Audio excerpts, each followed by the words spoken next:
Hello, and welcome to the Wise Fool podcast. I'm Mickey, and I'm so glad you're here.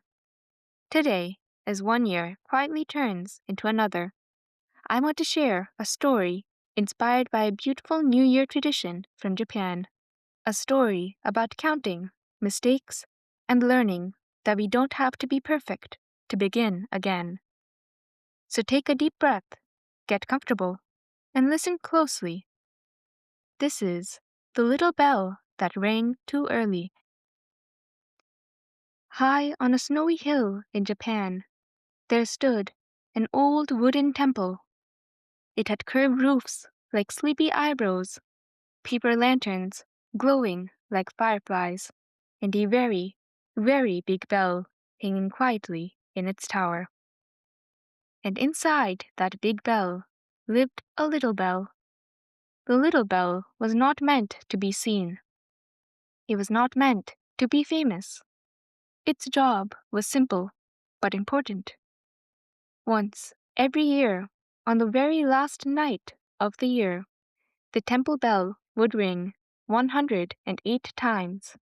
Each deep, echoing sound floated across the village below, carrying away worries, unkind thoughts, jealous feelings, and fears from the old year. One ring at a time. The big bell did the ringing, the little bell did the counting, and the little bell took this job very seriously. All year long, the little bell practiced. 36, 37, 38, it whispered to the stars. 69, 70, 71, it counted with the falling leaves. 106, 107, it hummed while snow dusted the rooftops. Because if the counting went wrong, the little bell believed something terrible would happen. What if a worry stayed behind? What if a fear slipped into the new year? The little bell could not let that happen. At last, New Year's Eve arrived. The temple was quiet and glowing. Villagers gathered below, wrapped in scarves and coats, their breaths puffing like clouds. Somewhere, noodles simmered. Somewhere else, laughter peeked out of doors. The moon hung low and round like it was listening. Inside the bell tower, the little bell took a deep breath. Tonight, it thought, I must be perfect. The monk raised the wooden striker. Bong! 1, whispered the little bell. The sound rolled down the hill, gentle and deep. Bong!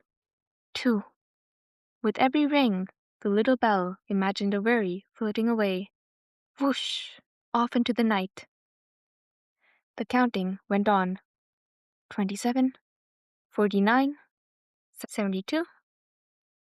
The little bell felt proud, calm, steady, until a sudden gust of wind rushed through the tower.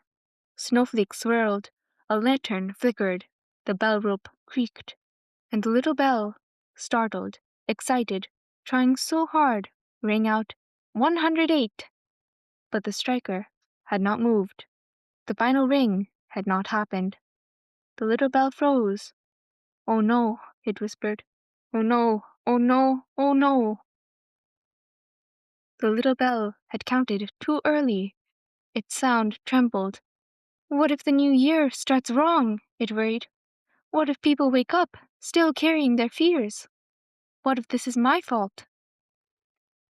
Below, the villagers waited. Above, the moon stayed quiet. And inside the great bell tower, the little bell felt very, very small. The big bell noticed. Little one. The big bell rumbled softly. Why are you shaking? I rang the last count too soon, said the little bell, its voice thin as winter air. I ruined everything. The big bell paused. Then it said kindly, Did you? The little bell sniffed. I was supposed to count perfectly. The big bell hummed, deep and thoughtful. Listen. it said. The little bell listened, not to numbers, not to rules, but to the sounds of the night.